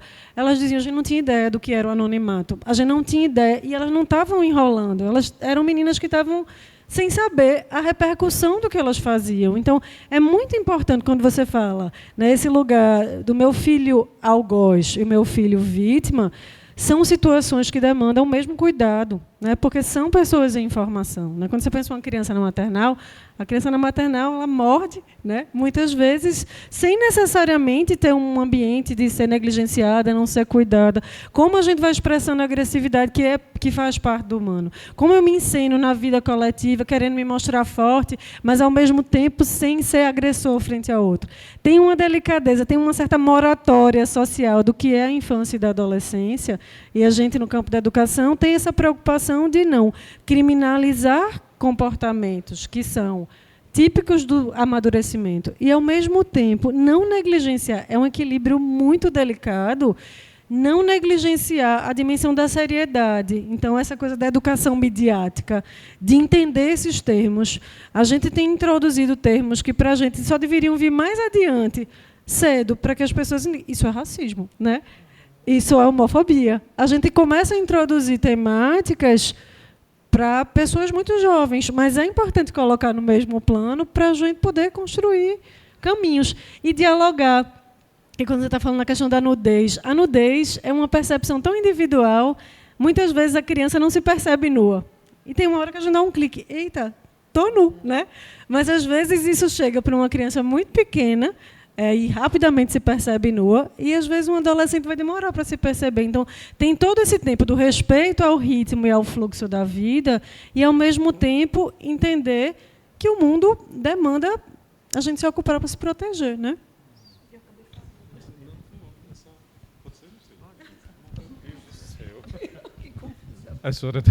A história do beta.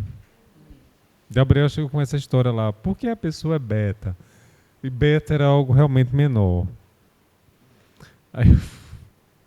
Aí uma tal de... Faz o 6-7. Vai farmar a aura. Tem todo um processo de... Um linguajar próprio. Que... Eu até... não vai... Não é a mesma coisa. Eles conseguiram agora também unificar mundialmente isso, né? Porque quando era algo como nossa adolescência, que era no máximo queimou o filme, que só tinha expressão dentro daquele povo que existia ali naquela época, não. Agora o mundo inteiro fala 6-7. Então, e o Red Pills, essa questão da...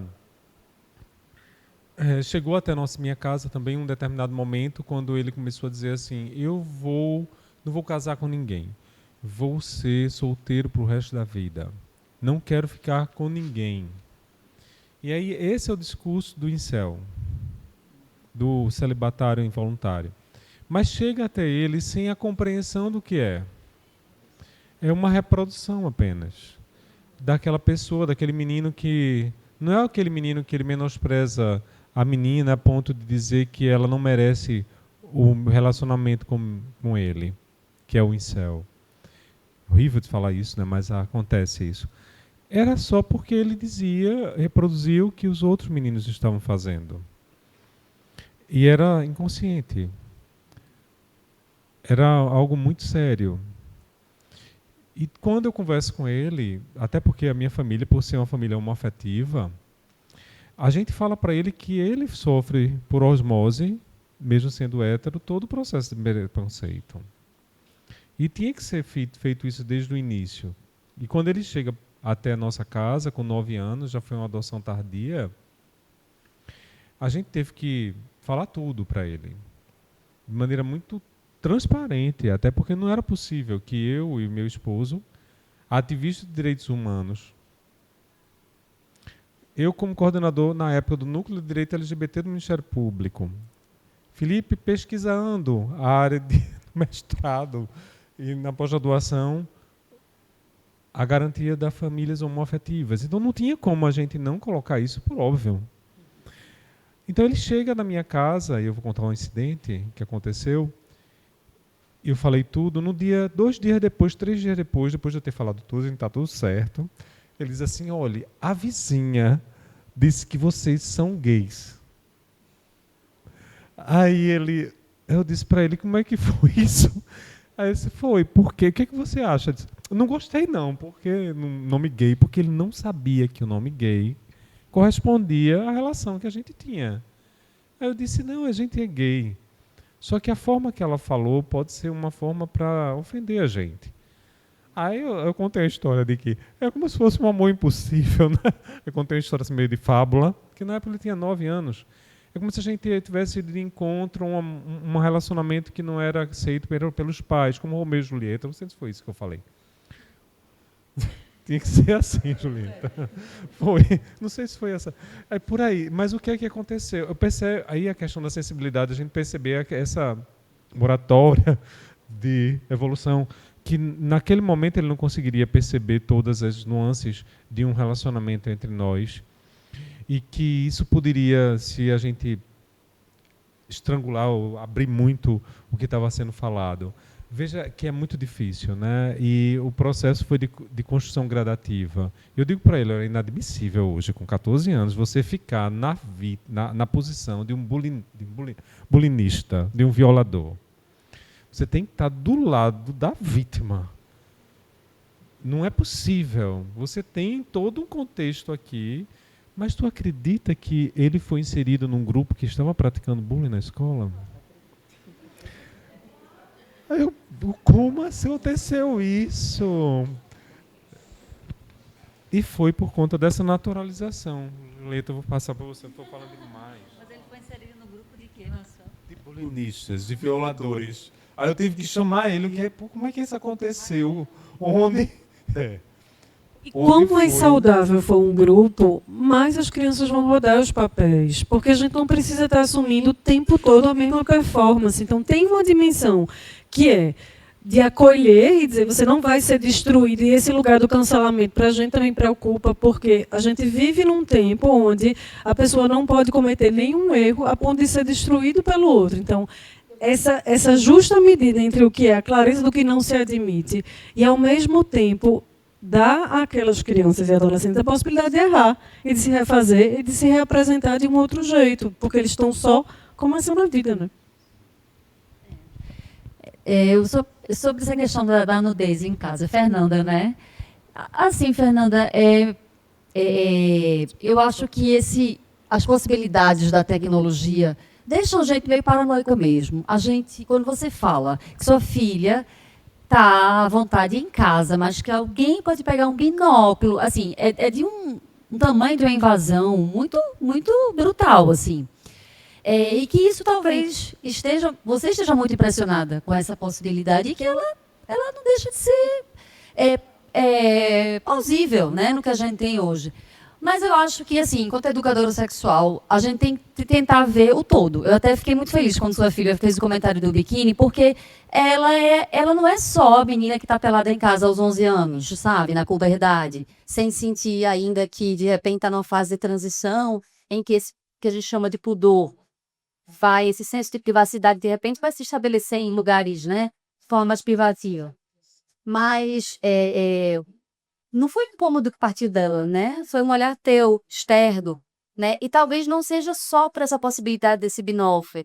Talvez seja porque aquele corpo lá de uma menina de 11 anos já não é aquele da menina de 7. É o corpo que está em transformação e que é o corpo que socialmente se apresenta com outro significado. E que essa é uma aprendizagem para as mulheres, é uma consciência sexual, assim, muito grande, de classe sexual. É isso que eu estou falando, não do ponto de vista da sexualidade enquanto, enfim, do ponto de vista do romântico ou do desejo. Mas é uma consciência de classe sexual que nós meninas temos desde sempre. E que essa socialização muitas vezes é imposta de um jeito muito triste, né? Para que a gente se esconda, para que a gente se cubra. E eu acho que às vezes a gente não sabe direito, porque nós passamos por isso. E o jeito meio torto, quando a gente já estava correndo, lutarado na rua, já estava, né, encontrando subindo um pouco mesmo, achando que é velosa. E às vezes na criação de uma menina, isso vem à tona, porque a gente mesmo também organizou, sabe, esses pensamentos.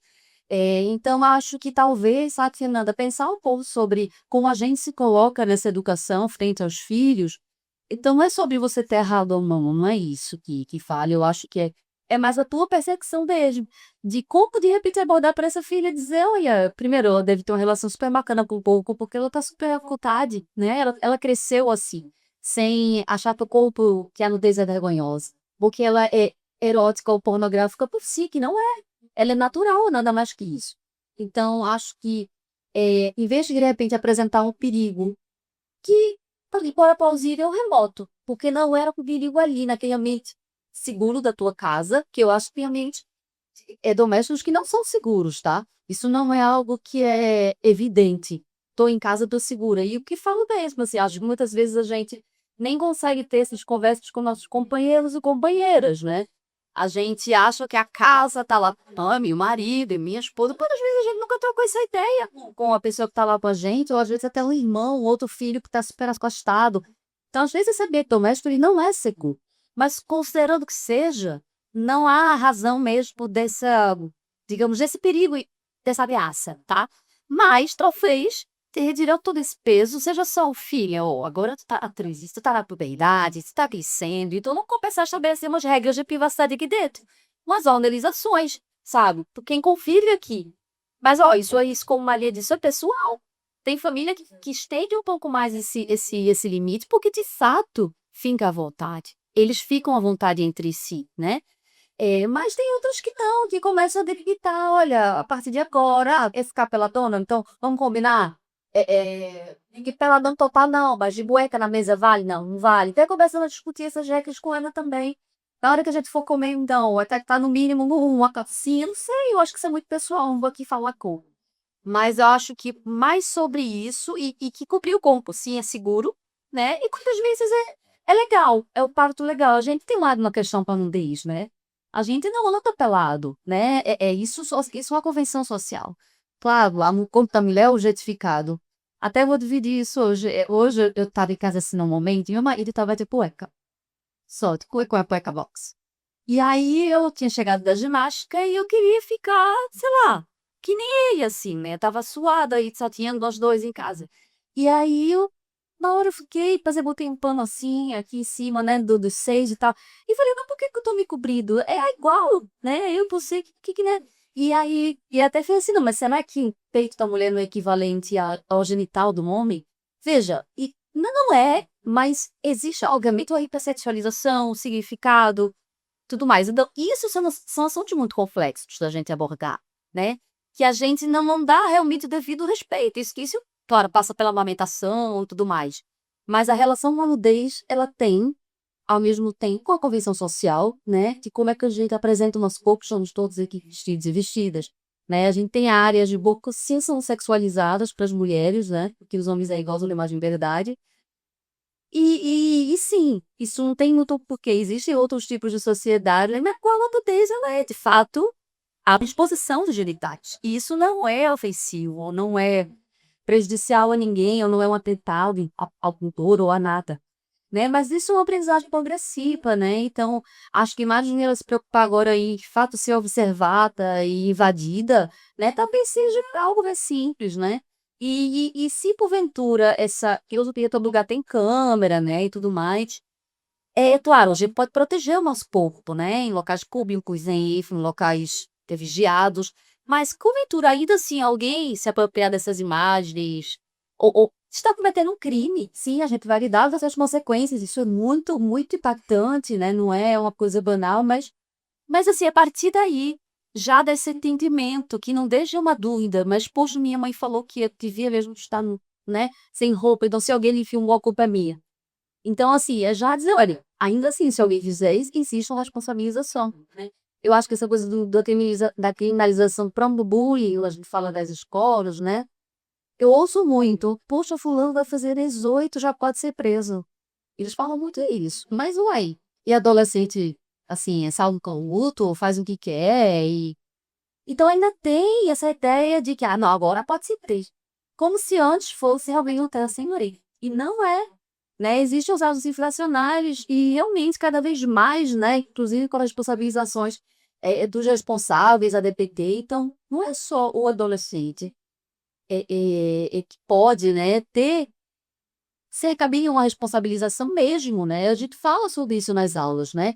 sobre os deepfakes, né, os nudes, né, os casos que acontecem, eu uso muito notícias da mídia, para entender que não é só brincadeira, não é só uma coisa com uma zoação pelo errado, para aí a gente pegar essa prevenção, esse estágio, de onde é que a gente está chegando para possivelmente alterar uma rota, né, de um pensamento ou de uma ação, a gente tem que estar falando e ouvindo, porque se ela falou que o menininho beta era inferior, ela está dividindo contigo algo que ela ouviu, né? Ela não está pensando, não vou dizer não, que se eu falar minha mãe já vai. Ela está dizendo, pá, na lauca. E que bom que ela falou, que bom que saiu. Porque não é porque está aqui, está bem ensinado, gente, mas tinha um diverso até agenda de famílias, né? A escola progressista e tudo mais. Mas, assim, elas são expostas, né? Os detalhes estão aí. A gente não tem como achar que porque a gente está conversando, inconsciente, preocupada, que as crianças não estão tendo acesso, né? Então,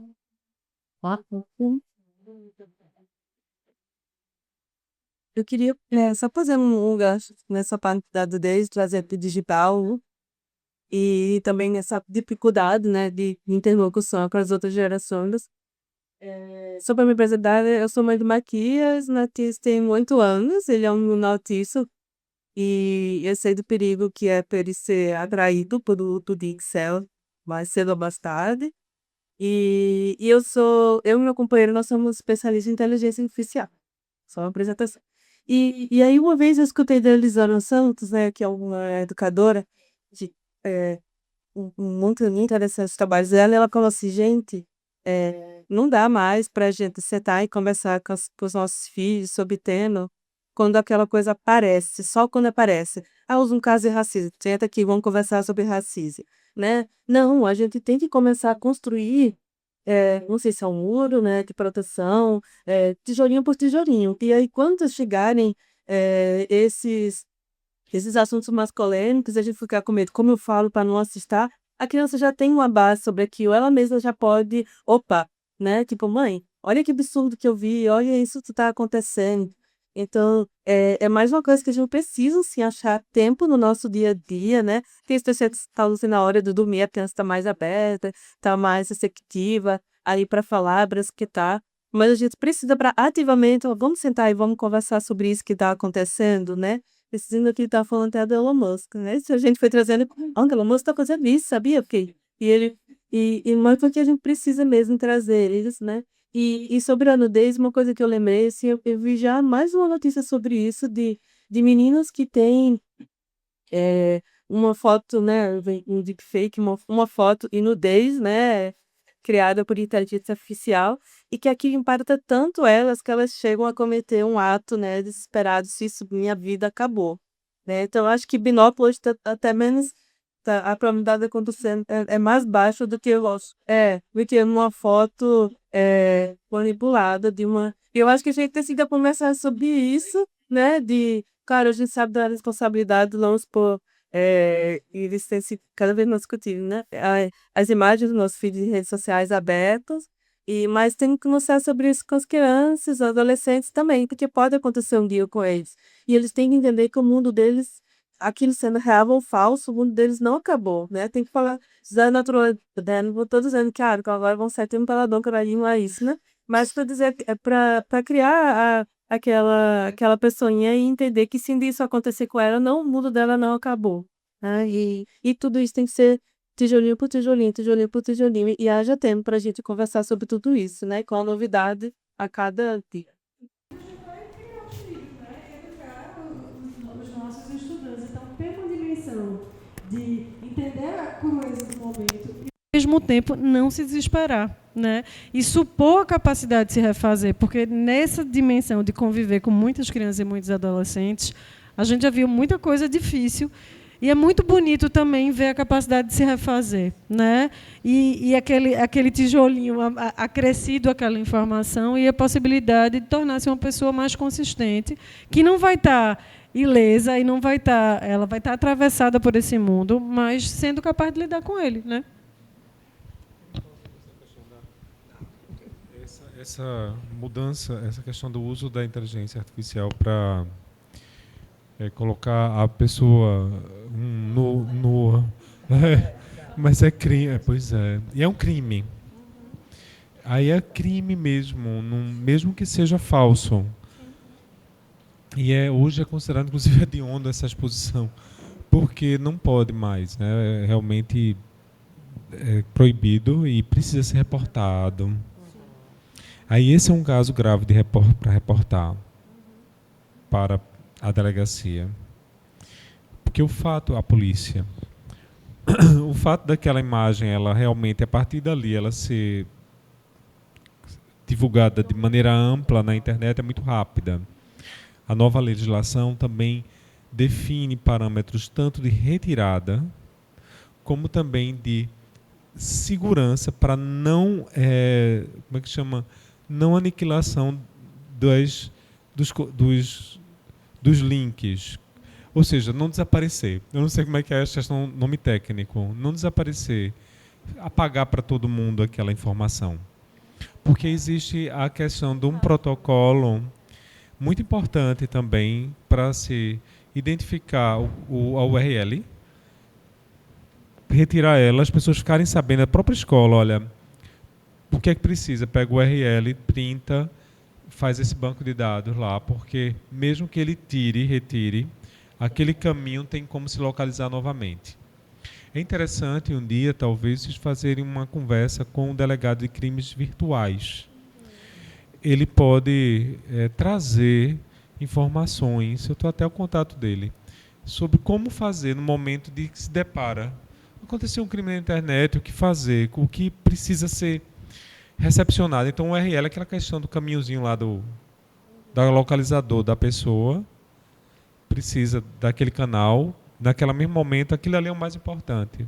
Porque dali você consegue localizar até o local onde foi emitido o sinal, né? Foi digitalizado. Essa localização e aí é importante também trazer à tona também um contato na internet, no Ministério de Segurança,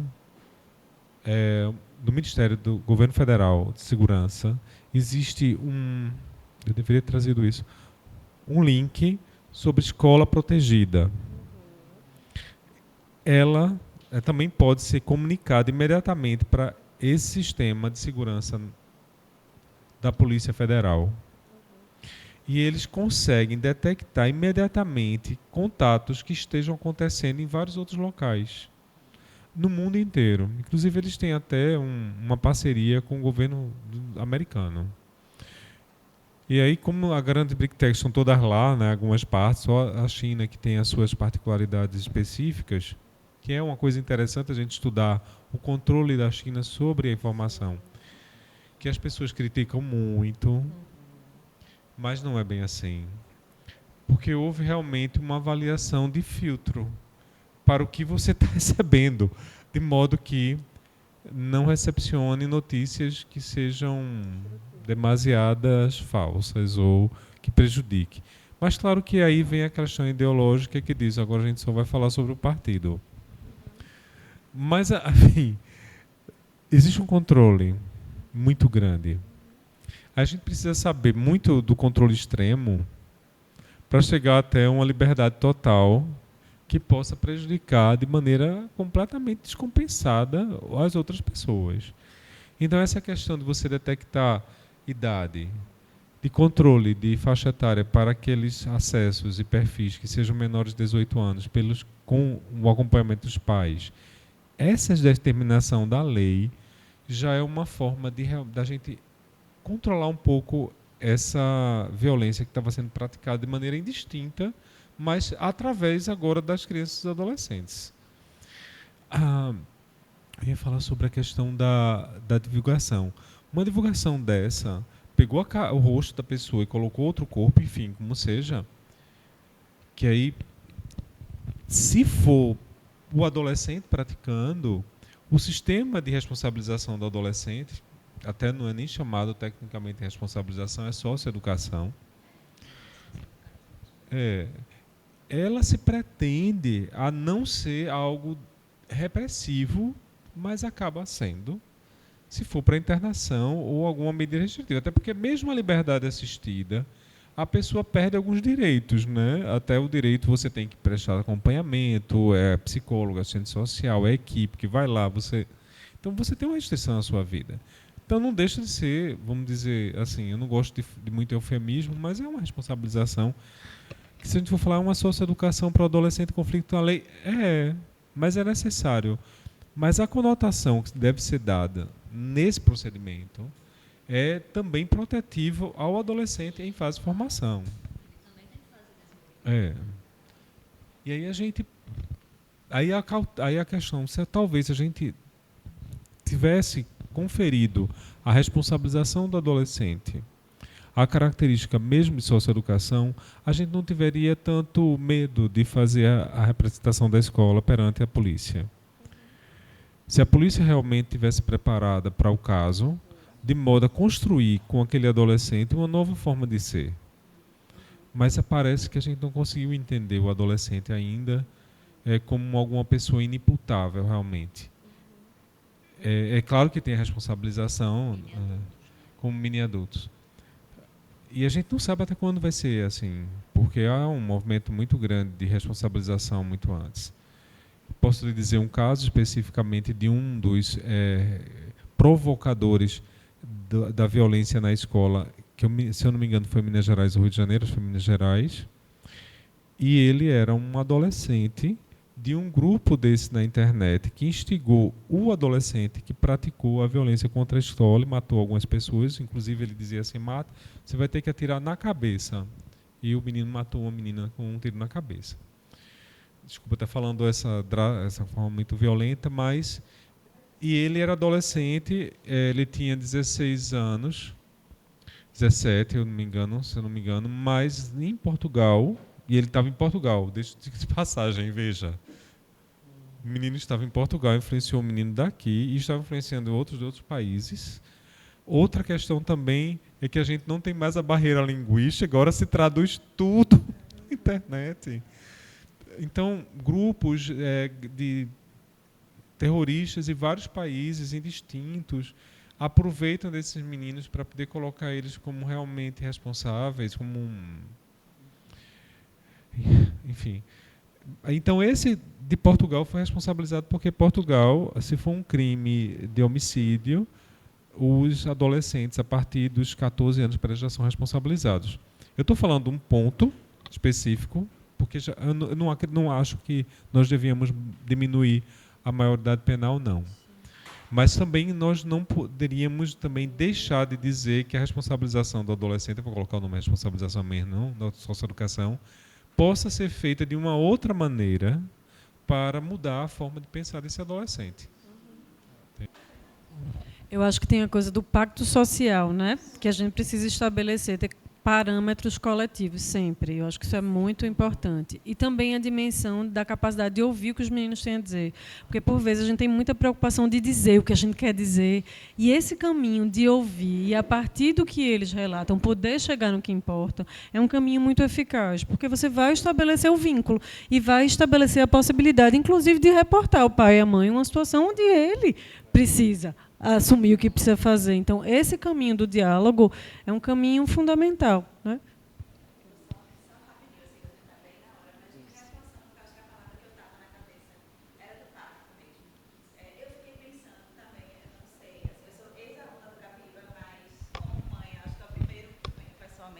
À noite, na quarta-feira. Mas pensando assim, a gente tem uma mobilização maior, talvez, no sábado de manhã para os eventos da escola. Será que rola fazer? Seria mais fácil? Não sei, porque eu não, como mãe, pode ser que seja por outras razões e a escola já saiba. Eu estou saindo, não diria com mais perguntas, são muitas inquietações. A minha cabeça também estava a mil, e por isso que eu não tinha falado antes também, porque eu acho que me identifico, sou uma mulher feminista, trabalho com o direito das mulheres, criança e juventude também. Então, tem várias camadas aí.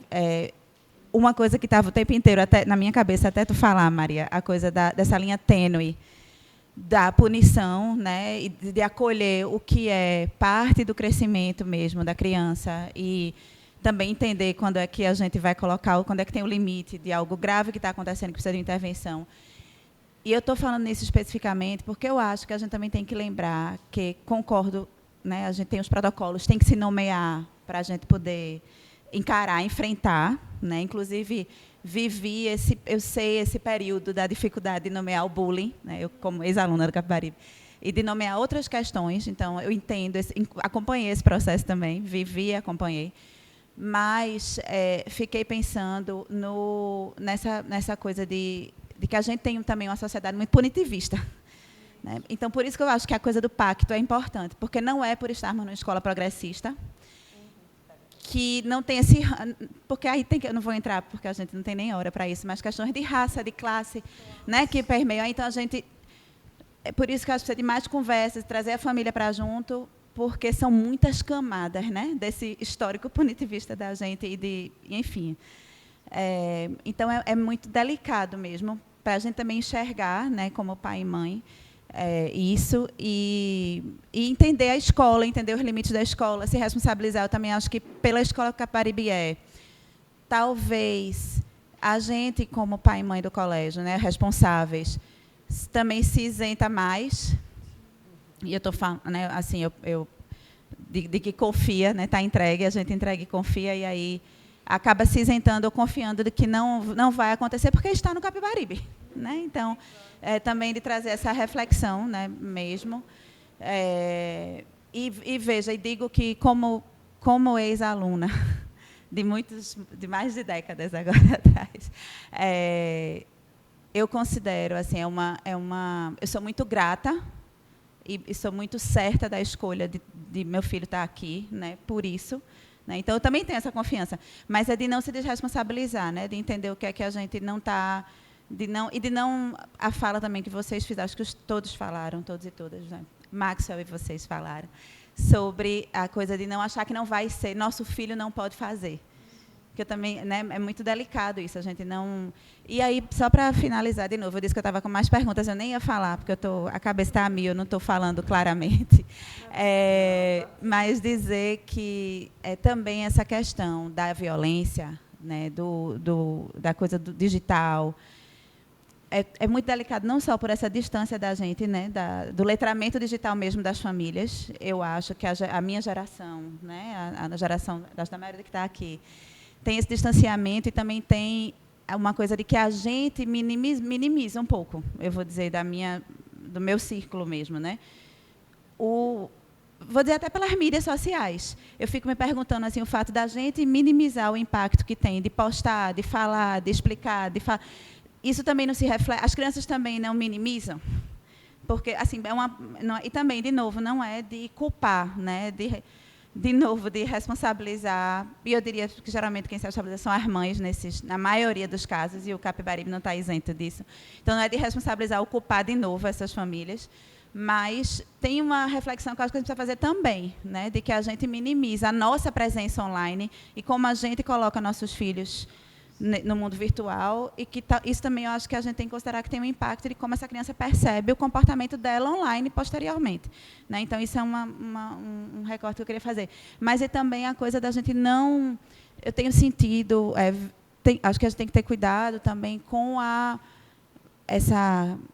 palavra que está vindo, demonização, mas nem é essa, de assim, você não pode isso, né? Porque a questão dos jogos e do espaço virtual. Os videogames sempre existiram. Aí tem o componente agora da internet. Tem as camadas, né, do Roblox, a coisa mundial. Estou no Roblox como exemplo. Mas aí também, de repente, assim, tudo é culpa do Roblox. Eu acho que é gravíssimo, tem questões gravíssimas, mas assim, também não é tudo culpa. Né? Eu acho que tem camadas, e por isso que eu acho que são muitos espaços de conversa que são precisos para a gente poder, não sei, chegar nesse pacto, nesse entendimento coletivo de como abordar, e das crianças sentirem que de que não vão ser censuradas, né? Por isso. Enfim, é isso, é o que minimamente que eu consegui. Eu entendo você falando, porque a minha cabeça vai a mil, porque a gente tem um repertório dentro da escola, não é, de muitas situações, desde a educação infantil, quando eu passei mais tempo, não é, da minha vida aqui na escola, nesses 33 anos, como também convivendo com os adolescentes aqui fora, na rede pública. que eu também tenho essa experiência. Então, são muitas camadas mesmo. Eu acho que a gente fazer o exercício, que eu acho que tem uma coisa que a gente já acertava e acerta, que é da escuta. Mas que essa escuta hoje, pela complexidade, por essa série de atravessamentos, ela precisa vir com uma série de outras questões, né? Sejam protocolos, mas sempre, eu acho que, pactuados. Esse exercício de escuta e de diálogo que a gente, ao longo do tempo, né, faz com os adolescentes e com as crianças, não é algo que a gente precisa também exercitar entre a gente. Porque eu acho que tira, não é, da família e da escola e soma, ao mesmo tempo, para a família e para a escola, esse lugar de adversidade, às vezes, que fica. Não é? Que pode entrar o elemento da punição. Não é? Eu me lembro que Maria situando aqui uma situação, sendo redundante, né? Algo que a gente viveu com os adolescentes no ano passado, né? Eu me lembro da fala de uma das adolescentes que dizia, mas nós só somos adolescentes. Não é? Na hora veio o pai, veio mãe, um pai que era especialista em segurança, não é? Na internet, e o pai ficou impactado. As famílias ficaram impactadas, né? E foi um exercício de responsabilidade socioeducativa, vamos dizer assim, mas também de não demonizar. Então, eu acho que a medida e não destituir, não destruir, não é? E elas voltarem ao convívio, não é? E é uma construção, e não é uma construção fácil, é de muita complexidade. Então, eu acho que isso, a gente precisa fazer esse exercício entre nós de construção. Né? Pede, não é muito trabalho, não é? Talvez encontros como esses e outros, não é? Mas eu acho que esse é o caminho. Não é? Então, com acertos e com erros, porque a gente também, desse lugar, tem os equívocos, tem os atravessamentos geracionais de como a gente vê, uma série de questões, como a gente se constituiu, não é? Isso rebate também, mas eu acho que o caminho é esse. Não é? E a gente agradece, né? Essa disponibilidade, porque não é fácil a gente estar aqui. A esse horário a gente até ficaria muito mais, porque quando a gente engata diante das demandas e da complexidade do mundo, a gente vê o quanto é necessário, né? E agradecer a vocês também. Não é, Maria? Isso. A gente trouxe como forma de agradecimento. Essa agenda, ela é feita pelos meninos e meninas do 6º ao 9º.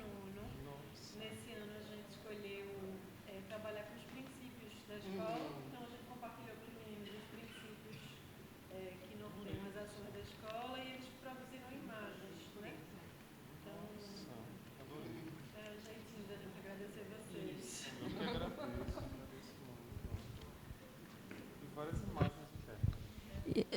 Vou aproveitar esse momento assim, final só para fazer um adendo, que eu acho que ficou esse incômodo sobre, não é para abrir uma nova discussão, é para fechar, sobre essa questão da responsabilização, ou, não sei, algo como redução de maioridade penal. Não, eu quis dizer o seguinte, veja, eu tenho uma atuação de sala de aula, né? De estar com os grupos, então, a minha fala foi muito mais no sentido de perceber uma dessensibilização, muito acho que no caminho que Michele falou, de que, uma vez o acesso às tecnologias, e aí não estou nem falando de redes sociais exatamente, mas tecnologia mesmo, de IA, e que hoje você coloca com tanta perfeição, manipula imagens, que, inclusive, houve, né, isso foi em 2024, eu acho, houve numa escola particular aqui de Recife, um caso, né, em que acho que 14 alunas tiveram as imagens deturpadas com poses pornográficas, isso teve um impacto aqui na nossa bolha, né? E isso é trabalhado em sala de aula. E de perceber claramente que a facilidade é como se houvesse um gap, uma lacuna entre o que está acessível ali, numa brincadeira mesmo, não estou dizendo inocente, mas inclusive que tem um cunho já de acesso à pornografia, porque claramente as poses eram pornográficas, então, ou seja, já tem um monte de coisa aí que a internet está facilitando, né? Por exemplo, o acesso a conteúdos pornográficos, né? Está na Lei Felca, mas se você clicar agora lá em qualquer site pornô, você vai acessar tranquilamente, não tem verificação de idade, embora a lei preveja. Mas isso não está em execução e a gente não sabe quando isso vai estar, né? Então, é muito fácil acessar tudo isso. Então, claramente, esses meninos, e quando eu penso nos que fizeram, né, eu penso neles também com compaixão, né, de saber que são meninos que foram cooptados, né, que acessaram ali essa pornografia facilmente, né, e que entraram num arcabouço, né, ideológico e ético, né, de que mulheres, né, são objetos e tudo mais, e fizeram o que fizeram. Mas eu acho que a gravidade é essa dessensibilização, é realmente talvez até uma falta de empatia ou de consciência das consequências, porque eles são nativos digitais, eles sabem muita coisa, mas muitas vezes eles não dimensionam, eles não sabem medir a temperatura da febre. Então, a gente fez, mas já pagou, então a gente assume, como é que desfaz? Sabe? Então, essa educação digital e midiática, ela é desde sempre. Então, só para encerrar, vou dar um exemplo, já que a gente fala de jogo e tudo mais, meu filho queria jogar um joguinho e viu de um amigo um tal do Pokémon GO. Às vezes eu vou lá e digo, vou baixar. Aí vou com ele e eu tento fazer uma sensibilização dele para o que é invisível na internet. Né? E que a gente demora a ver, a gente fala, mas a gente também teve que aprender tudo isso. E aí eu vi que o tal do Pokémon lá, quando eu entro com ele estava lá, faça seu login, Google, aí eu, tá vendo aí? Tu tem Google, não tem. Tu tem conta. Aí eu começo a mostrar na prática que ele não era aquele público. Né? Então eu falei, vou botar no meu, mas eu sou adulta, né? Aí ele veio, que eu botei. Aí, qual a sua idade? Você está perguntando a idade. Aí, às vezes, eu boto a idade dele, aceita, às vezes não aceita. Eu falei, não aceitou a tua idade, está percebendo? Porque eu acho que isso reforça a nossa autoridade, né? Acho que dá coerência, para não ficar só proibicionismo, entendeu? E vedação, censura, enfim. E aí ele começou a jogar lá, pegar o bichinho, aí eu vi que não tinha propaganda. Aí uma hora vi que não estava oferecendo, você quer pegar mais 2 bichos, pague R$15, porque tem uns que são assim, né? Eu digo, já está pegando ele, não vou coisar. Aí ele vai vendo, aí não tinha, mas aí tem hora que ele tem que pegar o celular e andar mesmo fisicamente para pegar os novos bichos. Aí eu já sabia disso, mas eu estava esperando. Eu falei, não, andar com o celular na mão vai cair, vai tropeçar, pelo amor de Deus, vai ser atropelado, que é para andar na rua mesmo, e eles vão dificultando e botando os alvos e você vai indo. E aí, resumindo, não foi fácil, mas inclusive ele topou jogar sem andar, mas ele viu que ficou sem graça. E eu falei, andar não vai rolar. Resumindo, encerrou-se esse capítulo, mas o que eu quis dizer para ele, uma fala dele claramente que me espantou foi, não, mãe, o jogo não me mandou andar. Eu queria andar. Então, assim, sem perceber, ele estava se culpabilizando. Ele estava dizendo que existia supostamente uma liberdade de decisão dele, mas não existe. O design, tudo ali é feito para aquilo. Né? Mas ele insistia, ninguém me mandou fazer nada. Então, realmente é uma mão invisível, né? Das escolhas do algoritmo e de toda a lógica, né? De como funcionam as redes. E eu falei, filho, eu acho que você não vai conseguir perceber agora, mas existem formas diferentes de mandar fazer algo. Né? Quando o jogo trava e você... Isso é muito sutil para uma criança de 7 anos, mas está lá. Uma hora está no ar, quando tiver um exemplo lá na frente, a gente retoma e vai juntando os fios. Né? Para que uma hora eles falam, entendi, não vai ser agora. E a gente também tem que sustentar esse processo de aprendizagem, né? Não vai ser ali, mas eu acho que o mais importante é a gente estar apropriada do que a gente quer passar, né? E não ficar muito hesitante ou num limbo que facilmente a gente vai para lá ou vai para cá. Não vai rolar. Meu marido ficou muito chateado com esse processo, que eu banquei baixar o negócio e tal, mas eu estava muito firme ali. Mas eu quero dizer também que não é fácil, não é divertido, não é tranquilinho, e mamãe te amo, não sei o quê. É algo que a criança também espera ver na gente. O que é que está sendo colocado ali, de que forma, por quê, né? E que processo educativo você escolhe usar na sua parentalidade ali, né? Mas é isso, eu acho que ir sensibilizando a criança, como você falou, conversa sobre Elon Musk, conversa sobre algoritmo. Como assim? Não, eu lembro da minha enteada que dizia, não, o TikTok é tranquilo, eu não clico em nada, é só o For You. Que era tudo que o algoritmo sugeria, entendeu? Quando eles criaram aquele For You, não tinha nem esse nome ainda, a gente nem falava, e ela falava, tranquilo, é só o que está sugerido para mim. Com a suposta ideia de cuidado, de que não, é porque me conhece, é porque sabe do que eu gosto, sabe o que é bom para mim. Né? Eles são facilmente enganados, embora muito espertos e nativos digitais. Mas essas regras, elas não existe uma transparência, né? Não existe isso dado para a gente. Isso foi preciso o jornalista enfrentar, escrever livro, né? Tem bons materiais hoje para a gente poder entrar dentro do sistema e compreender, mas não é automático. Então, a gente passar isso para as crianças, essa sabedoria, para que eles possam a partir de que cresçam, fazer algumas escolhas, né? Porque pequenininhos eles não vão se autorregular, né? Frente a uma tela que brilha, né, que oferece recompensa, que etc., que é tudo ali muito gamificado. Então é isso, a gente não pode transferir essa responsabilidade, entende, para as crianças.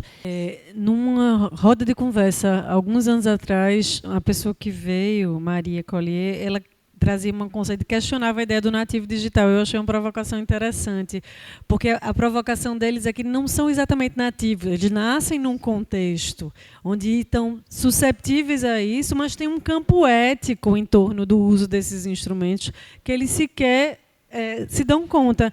Então, entender que tem todo um processo reflexivo em torno disso e que isso é tarefa nossa é muito importante para que a gente forme, para que a gente vá operando na vida e ajudando a construir, e inevitavelmente eles vão lidar com isso, eles vão precisar trabalhar com isso, né? Mas como eles se posicionam para não ser pilha para essa engrenagem, né? Para não ser o produto, porque é isso, né? A gente acaba sendo produto de uma estrutura que a gente nem se dá conta. Então, a gente como pai, como mãe, como escola, a gente está competindo com uma estrutura bilionária, tem muita gente que está ganhando dinheiro com a gente sendo bateria para outros interesses. Enfim, gente, não é à toa que chega no final, a gente não quer acabar, né? Porque é isso, tem sempre muitas coisas por falar. Mas a gente encerra por aqui, gente. Obrigada, boa noite. Também.